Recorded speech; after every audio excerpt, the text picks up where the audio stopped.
This is India Global. I'm Gaurie, Dwivedi. Let's start the show with headlines coming in this evening. First up, massive thaw in the Gaza war. Hamas accepts the draft agreement for ceasefire and hostage release. Mediator Qatar says the deal is very soon on the table. Chinese officials reportedly considering selling TikTok's US operations to Elon Musk if the social media firm ultimately gets banned in America. External Affairs Minister Dr. Jaishankar addresses the Indian diaspora in Spain, remarks that the India-Spain relationship is on the cusp of significant enhancement and advancement, says India's growing global stature and ability to provide meaningful assistance during challenging times is now a major plus. UK's Prime Minister Keir Starmer under pressure to sack Labour Minister and Sheikh Hasina's niece, Tulip Siddique, after Bangladesh's Mohammed Yunus calls for an investigation into Siddique and her family's properties. Staying with the UK, uproar in the British Parliament. Pakistan condemns increasingly racist and Islamophobic comments against British Pakistanis in the UK, given the fact that the grooming gang scandal essentially involves Pakistani Britishers.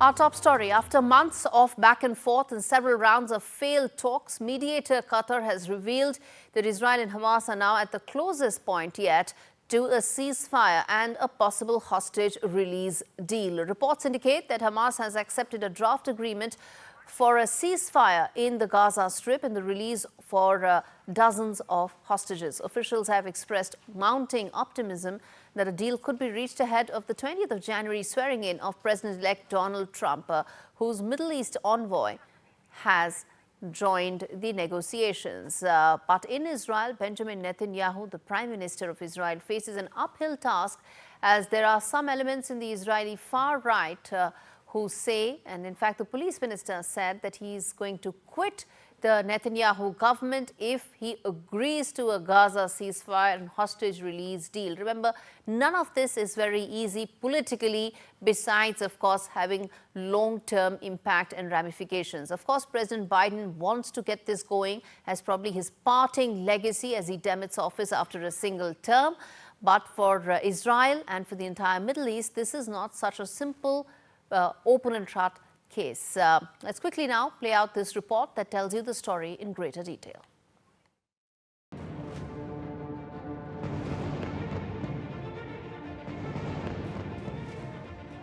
Almost a year and a half later, the ceasefire deal between Israel and Hamas may finally see the light of the day.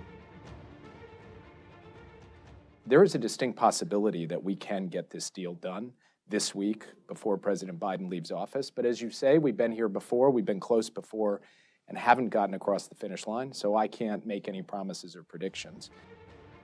As per the draft proposal, both sides agreed Hamas would release 3 hostages on the first day of the agreement, after which Israel would begin withdrawing the troops from the populated areas. 7 days later, Hamas would release 4 additional hostages, and Israel would allow displaced people in the south to return to the north, but only on foot via the coastal road. Cars, animal-drawn carts, and trucks would be permitted to cross through a passage adjacent to Saleh Adin Road, monitored by an X-ray machine operated by a Qatari Egyptian technical security team. The agreement includes provisions for Israeli forces to remain in the Philadelphia corridor and maintain an 800-meter buffer zone along with eastern and northern borders during the first phase, which will last 42 days. Israel also agreed to release 1,000 Palestinian prisoners, including 190 who have been serving sentences of 15 years or more. In exchange, Hamas will release 34 hostages. Negotiations for the second and third phase of the agreement would begin on the 16th day of the ceasefire. هذه مفاوضات المسألة ما زالت في حالة سيولة ولكننا يعني متفائلون بشكل خاص. The new impetus comes after threats by US President-elect Donald J. Trump that hell will break loose if no deal is reached by the time he's inaugurated on January 20th. If those hostages aren't back, I don't want to hurt your negotiation. If they're not back by the time I get into office, all hell will break out in the Middle East. And it will not be good for Hamas, and it will not be good, frankly, for anyone. All hell will break out. I don't have to say anymore, but that's what it is. The fresh round of talks has raised the hopes of families of hostages as well as residents of Gaza who have been under intense aerial bombardment. While the ceasefire talks are progressing, intense protests continue in Israel, demanding Prime Minister Netanyahu to accept the proposal. But Netanyahu is also facing backlash from his right-wing colleagues in the government. העסקה המתרקמת היא עסקת כניעה לחמאס.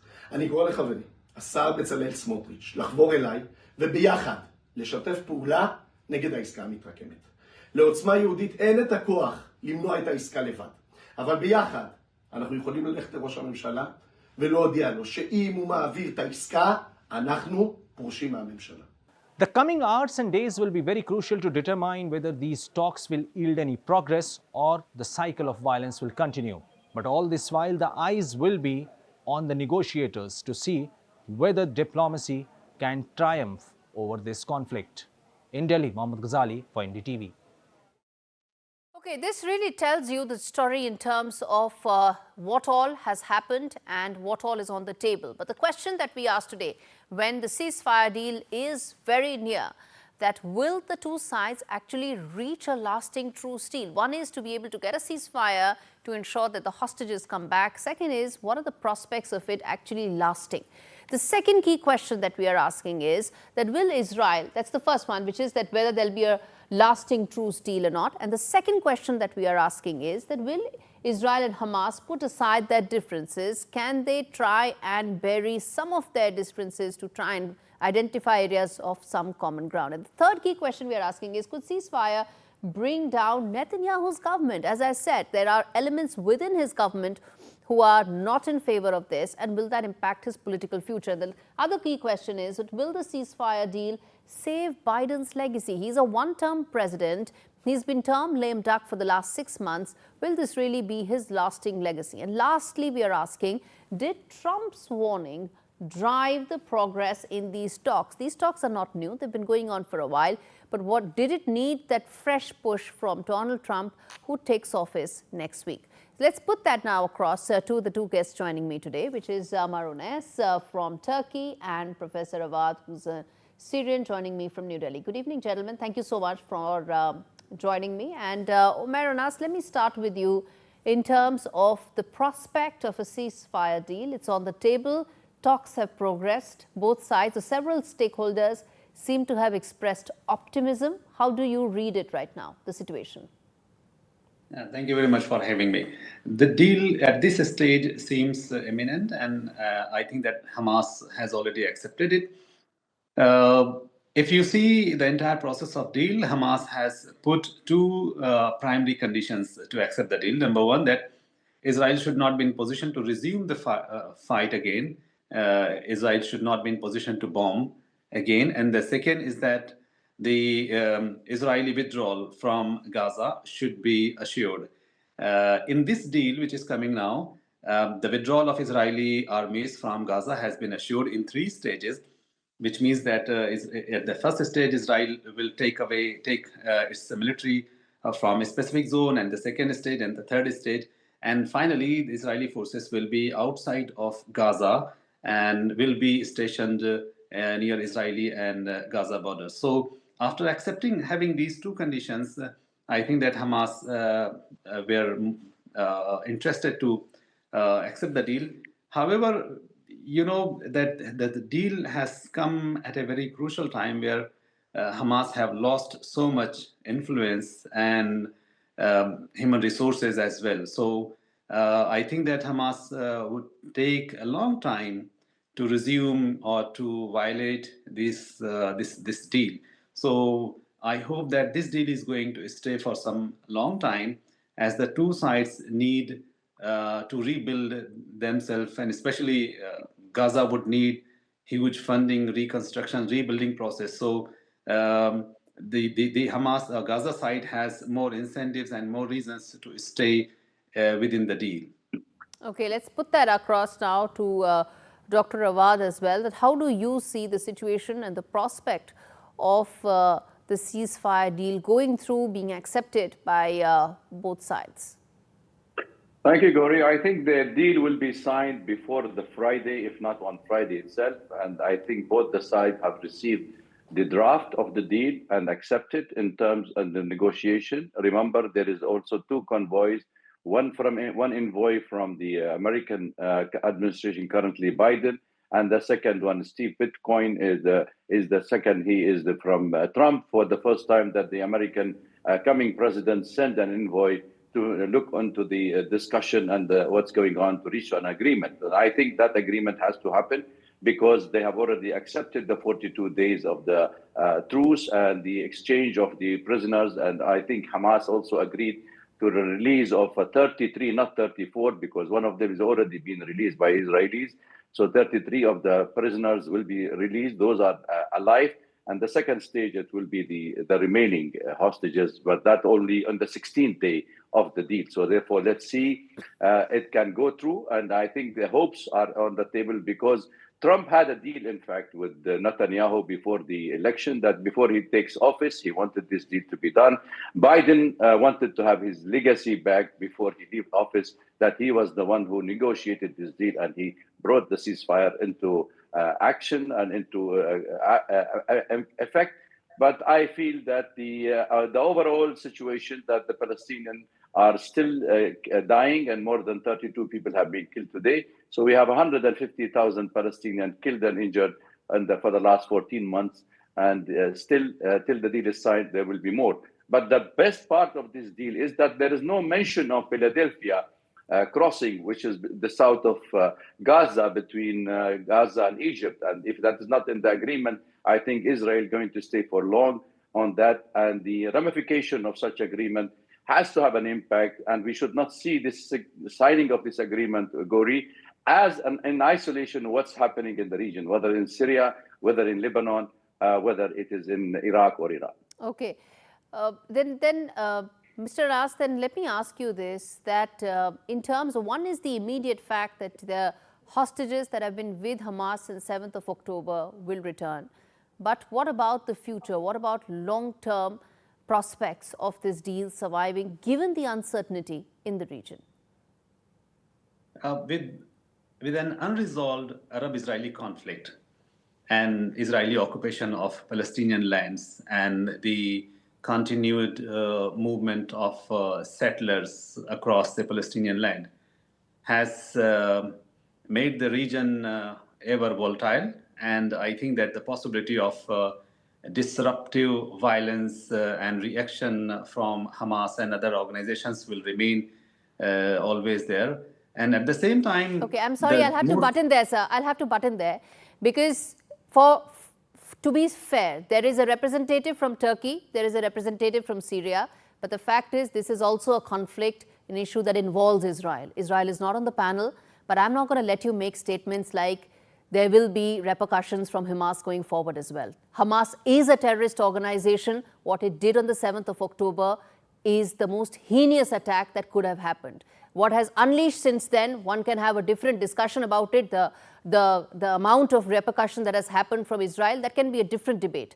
But what happened on 7th of October 2023 is not up for debate. So, as I said, because there is no Israel on the panel, in the spirit of fairness, and because there are two sides to this discussion, I will urge you to not make comments about Hamas and whether it should exercise any prospect of retaliation in the future against Israel. Let's talk about the prospect of trying to get peace after a possible ceasefire going forward. Yes, Mr. Anas, I'm going to give you airtime, but let's restrict our remarks to what I'm discussing. I am not representative of any government in Turkey or anywhere.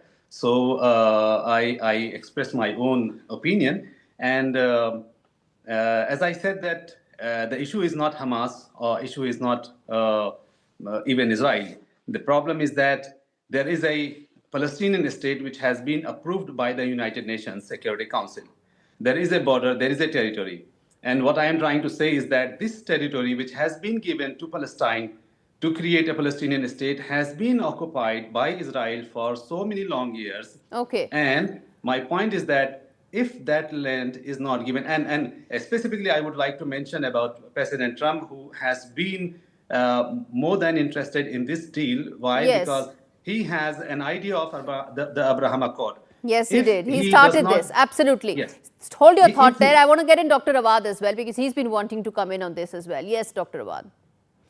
Well, I think, as we say, if you don't find a solution for the Palestinian cause, the continuous perpetual provocation for permanent wars in the West Asia and the Middle East will continue. Therefore, I think this truce has to have an established sort of an agreement for the future settlement of the Palestinian issue. But I think what we are going to witness here, Gaurie, is a regional war in the region. And I don't see the development of this ceasefire is seriously going to last for long, because this is a truce. It's not a permanent ceasefire between the two sides. And maybe the Netanyahu government is agreeing he will be losing Ben Gvir, he will resign for sure. But I'm sure he will survive, because there is no question that any Israeli government at this stage of winning in all the fronts will be willing to have any kind of a compromise. So anybody wanted to reach an agreement with Israel, even the United States is saying it very clearly that it has to be at the dictation of what Israelis' terms and conditions for reaching such an agreement. What I'm witnessing here is only because of the humanitarian loss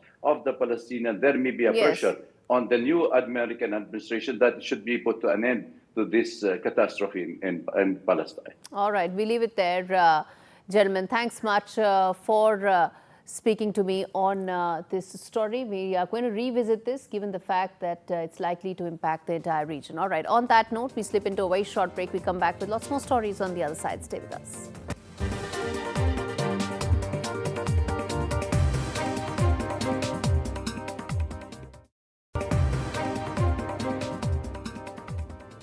Welcome back. This is India Global. We now turn our attention to the big story coming in from the US, with less than a week to go before a possible social media TikTok ban that could take place in the US. Reports have emerged that Chinese officials are evaluating a potential option that involves Elon Musk acquiring the US operations of TikTok if the company fails to fend off a controversial ban on the short video app. But that's what reports seem to indicate. Beijing officials strongly prefer that TikTok remains under the ownership of parent ByteDance, and the company is contesting the impending ban with an appeal to the US Supreme Court. But in the event, however, TikTok has denied reports of a possible sale to the Tesla chief, calling it pure fiction.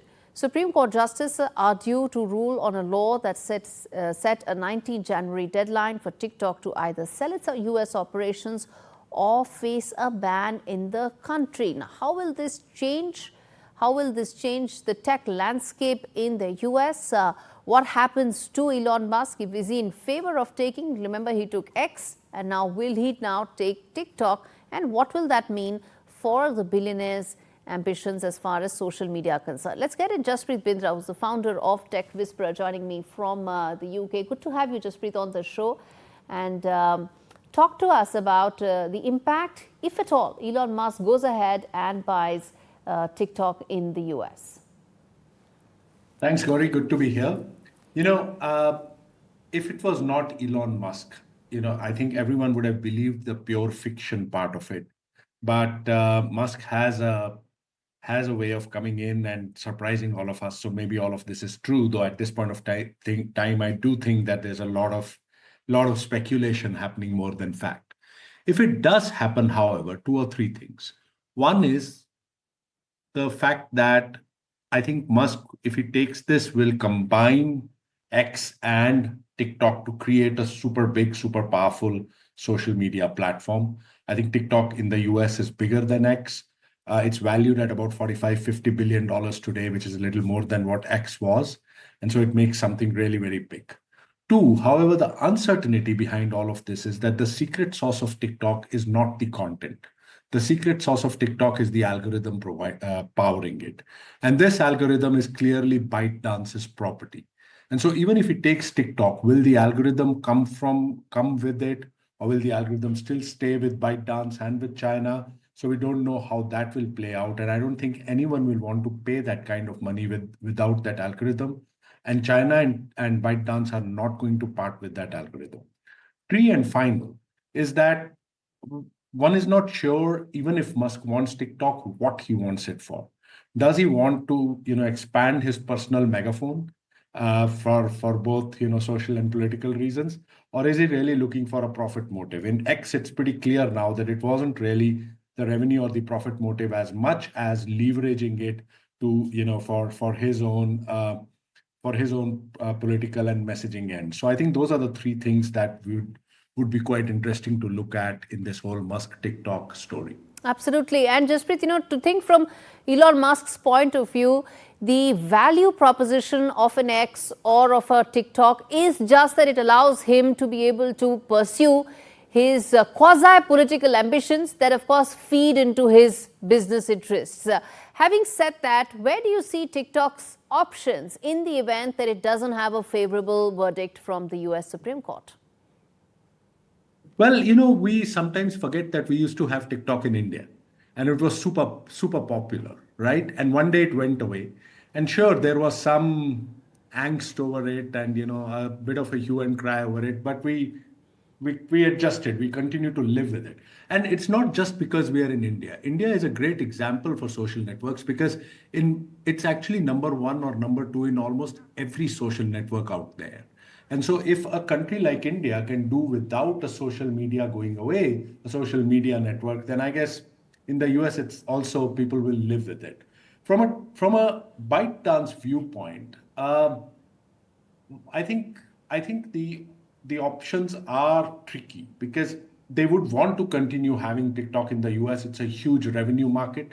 But then, what do they do with the algorithm? And as I said before, the secret sauce of TikTok is the algorithm, not the content. And how do they manage to kind of keep the algorithm within the Chinese TikTok walls, Chinese ByteDance walls, if it may, but yet use that for the US without both the governments getting antsy about it? I think that is the key question. And if they cannot solve for that, then I don't see any other possibility except TikTok shutting down in the US. All right, we leave it there. Jasprit, I appreciate you taking out the time to really decode what could be a very big story in the technology landscape in the US. Okay, shifting focus now with less than a week to go for US President-elect Donald Trump to enter the White House, with Foreign Minister Dr. Jaishankar set to attend his swearing-in ceremony. Uncertainty looms around the impact of his return on India and whether the Modi-Trump bonhomie will shield New Delhi when it comes to impending tariffs and the impact of sanctions that have been imposed on Russian oil and a lot more. This report decodes all that for you. Take a look. Trump has left the building. We can now project the winner of the presidential race. Donald Trump wins the presidency. What started off as unlikely, impossible, is now reality. The who's who of world politics are expected to descend on Washington when Donald Trump is sworn in as the 47th President of the United States. America great again. Sticking to his brand of politics, Trump has broken another tradition by inviting many head of states to the January 20th event. And I will never, ever let you down. Some of the biggest names to be invited include Chinese President Xi Jinping, Italian Prime Minister Giorgia Meloni, Argentina's President Javier Milei, and El Salvador's Nayib Bukele. So far, it isn't clear whether Prime Minister Narendra Modi would be attending the inauguration, as External Affairs Minister S. Jaishankar looks set to represent India. India would be watching closely as Trump ascends to arguably the most powerful position in the world. There are a few worrisome issues as far as the bilateral ties are concerned. The biggest one seems to be Trump's frequent threats of a tariff wall on Indian imports to the US. We will not fail. According to a report by Boston Consulting Group, if the incoming administration goes ahead with the proposed tariff hikes, it would result in an additional duty burden of $14.6 billion on India's exports to the US.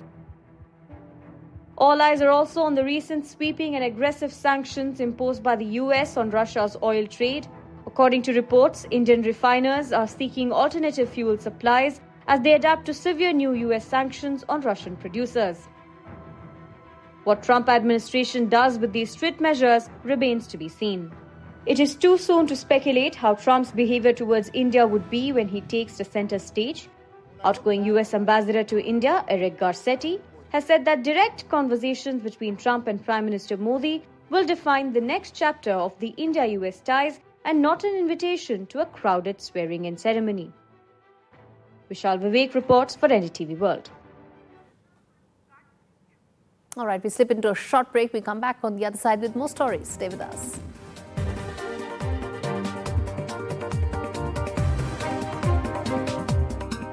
This is India Global. We now turn our attention to fresh trouble that's brewing for UK Prime Minister Keir Starmer as pressure mounts on him to sack his anti-corruption minister, Tulip Siddique. Why? Well, she is the niece of ousted Bangladeshi Prime Minister Sheikh Hasina. This comes after Bangladesh Chief Advisor Mohammad Yunus condemned her use of properties gifted to her and her family by the Awami League government and called for a probe into Siddique's links to Hasina's regime. Following this, calls for Siddique's resignations have grown in the UK, with Conservative leader Kemi Badenoch saying it's time for Keir Starmer to sack Tulip and accusing Starmer of appointing his personal friend as anti-corruption minister, even as she has accused herself of corruption. Now, where does this go? Will this only amplify the entire narrative when it comes to Awami League?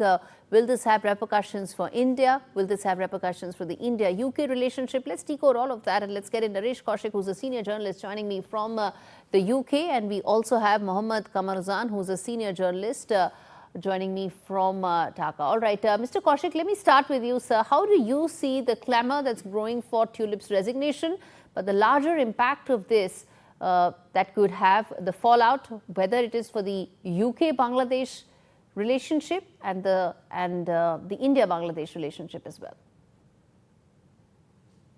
Thanks for inviting me, Gaurie, for your program.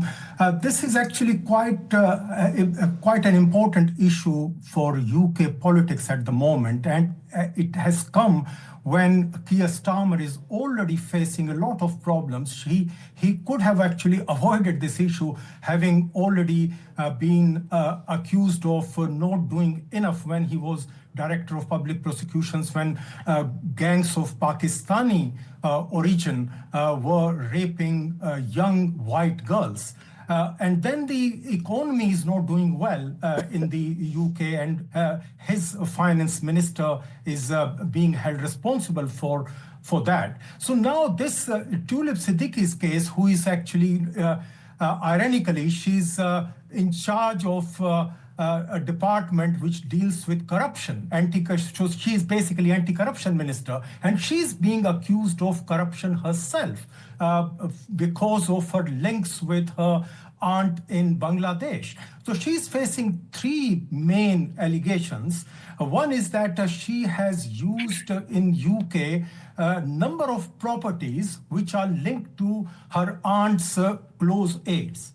And then she's also accused of being involved in a deal which she's accused of brokering with Russia, about $5 billion deal to build a nuclear power plant in Bangladesh. And there are allegations that she took some kickbacks in that. And also she's accused of influencing her aunt as a UK politician to have some properties in Bangladesh, particularly one plot of land in the diplomatic enclave in Dhaka. Now, Tulip Siddique has denied these allegations. She's calling it a political witch hunt.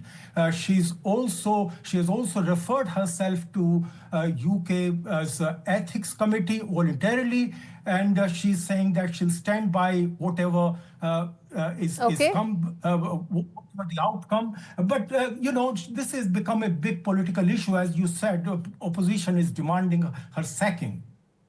Mohammad Kamaruzzaman, let me ask you this, that how will this impact the UK-Bangladesh relationship? And do you see having that a spillover on the India-Bangladesh relationship as well? Thank you very much. Actually, this is a matter of great concern for Bangladesh, because you know that Bangladesh now going through a financial crisis also, and against Sheikh Hasina and most of the ministers and high officials of her regime were accused of corruption and money laundering, and there are so many reports about it. And Tulip Sadiq, who was very close to Sheikh Hasina, and whenever Sheikh Hasina visited UK, there were also some parts of meeting Sheikh Hasina and Tulip Siddique. And Tulip Siddique visited Bangladesh. So there is family relations, fast family relations. So there is no reason that Sheikh Hasina was not influenced by her. So this is the perception here in Bangladesh. Actually, there are also some allegations from Bangladesh that most of the children of Sheikh Hasina or Sheikh Mujib family who claim themselves as the main leaders, historic leader in independence movement in Bangladesh during 1971, but their children are settled different countries. But the image of Tulip Siddique was totally different because she gained a very high position in UK politics, and she was the anti-corruption minister. So this was a very positive side of Awami League here. No, my question is, if Starmer says he's not going to sack her, then what impact does that have on the Bangladesh-UK relationship?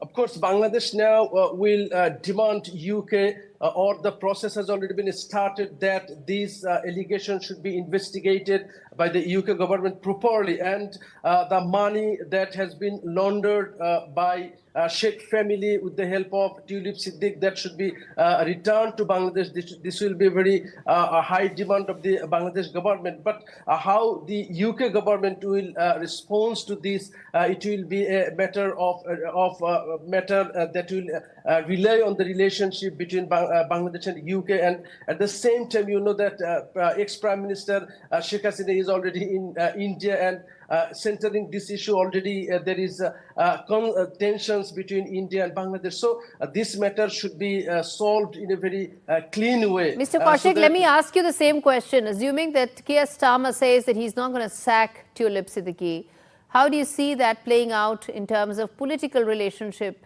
between the two sides? Well, first of all, he has said that at the moment he has full confidence in Tulip Siddique. But if she's found of breaking any rules in the UK, her position will be untenable. And I don't think Keir Starmer will be able to keep her. But another important question which we need to understand is this is another case of subcontinent's politics affecting Britain. Because as you know, Bangladeshi community is very powerful politically. There are some constituencies where Bangladeshi vote is very important. And Tulip Siddique represents a constituency where also Bangladeshi votes are very important. So it's very difficult for them to, for the government to basically not take any action against that. But at the same time, you know, the people who are critical of Sheikh Hasina here as well, they are also clamoring for her scalp. So they are saying that, look, this is a good opportunity for them, you know, to show that, you know, Sheikh Hasina has been influencing not only politics and corruption in Bangladesh, but also she has her wings outside the country, and Britain is one of the countries. So this is actually also a case of, you know, political drama being played out here. Indeed, it is. And final word as we wrap this discussion very quickly to both of you, which is that, let me start with the guest from Dhaka, Mr. Mohammed, that do you think there is this obsession with focusing on Sheikh Hasina, Sheikh Hasina's family, rather than repairing Bangladesh? That's what the whole focus should be on. No, actually, that's not. During the 17-year-long regime, so Sheikh Hasina has influenced everywhere. So the image of Sheikh Hasina or trial of Sheikh Hasina or her family or corruption is also very much important for whole Bangladesh. So Bangladeshi people are eagerly waiting to see a fair consequence of all the allegations of corruptions and other human rights violations. And Tulip Sadiq or Sheikh Hasina, both matters now dealing by UK and India should be resolved in a very amicable way and in a very transparent way. This is the expectation of the people of Bangladesh. And this is also a matter in relationship between Bangladesh, India and Bangladesh, UK. Yes. Okay, let me quickly put that to Mr. Kaushik as well. I'm running out of time, sir, but quickly. Yes, basically what is happening is this is Bangladesh's new government is after Sheikh Hasina and her family and her aides. There is no doubt about that. But at the same time, you can't really ignore serious allegations of corruption. So they have to take action. So building Bangladesh will come after addressing these allegations. All right, leave it there, both of you. Really appreciate both of you for joining me on this edition of India Global. As far as the Bangladesh issue is concerned, all I can say is that the obsession should be to repair Bangladesh, build Bangladesh, rather than be consumed with vengeance and retribution. All right, turning focus now to External Affairs Minister S. Jaishankar, who has met his Spanish counterpart, Jose Manuel Alvarez, and called for greater cooperation between India and Spain to broaden the relationship between India and the European Union. Dr. Jaishankar called for Spain to help India's Make in India endeavor, and he's also said that both the countries are intensifying their defense cooperation. That's not all. The External Affairs Minister further said that they have agreed to make 2026 a year of artificial intelligence, culture, tourism, aimed at improving people-to-people relationship between India and Spain. Listen in. There are already, I believe, 230 Spanish companies with a presence in India, and we would welcome more of them to join us in Make in India, Design in India, collaborate with India. I'm very confident that strong India-Spain relations and a strong India-EU collaboration can be a stabilizing factor in a turbulent world, and I certainly hope that my conversations with you and with your leadership would help advance that process. Thank you very much. Peruvian President Dina Boluarte is at the center of a growing storm of controversy after appearing before prosecutors to explain her 2-week absence in July 2023, during which she underwent what she claims was a medical nose surgery. So she insists the procedure was necessary to address breathing issues, but critics argue it was actually a convenient excuse to step away from her duties without appointing a caretaker president, a move that has sparked calls for her resignation. During her absence, the Peruvian president failed to inform the public or delegate her powers to Congress as is required by law, leading to accusations of abandoning of duty. Her team, however, insists she continued fulfilling her responsibilities remotely while recovering from rhinoplasty. But the controversy doesn't end there. She's also underwent under investigation for allegedly accepting bribes in the form of Rolex watches and jewelry. On top of that, she faces mounting pressure over the deaths of more than 50 protesters during a violent crackdown on demonstrations against her leadership in 2022. The Peruvian president has denied all these allegations except for the fact that she did get a nose job done. As Los Angeles continues to grapple with the devastating wildfires, a bright pink powder blanketing rooftops, vehicles and streets has become a familiar sight. Authorities have confirmed that thousands of gallons of this powder have been used in the past week to prevent the flames from spreading further. The substance is phosgene, a fire retardant widely used across the U.S. since the 1960s and the most commonly used fire suppressant in the world. Aircraft battling the raging wildfire in Los Angeles are not just dropping water. They've released hundreds of thousands of gallons of hot pink fire retardant ahead of the flames in a desperate bid to prevent them from destroying more neighborhoods going forward. All right, turning our attention to the Mahakumbh festival, where millions of Hindu devotees and mystics have gathered in the northern Indian city of Prayagraj for the Mahakumbh festival, which is the largest religious congregation on earth. 400 million people, more than the population of the United States, are expected to participate in the festival over the next 45 days for a series of ritual baths at the confluence of the Ganges, the Yamuna and the Saraswati. The Triveni is where the world and the Hindus are seeking moksha.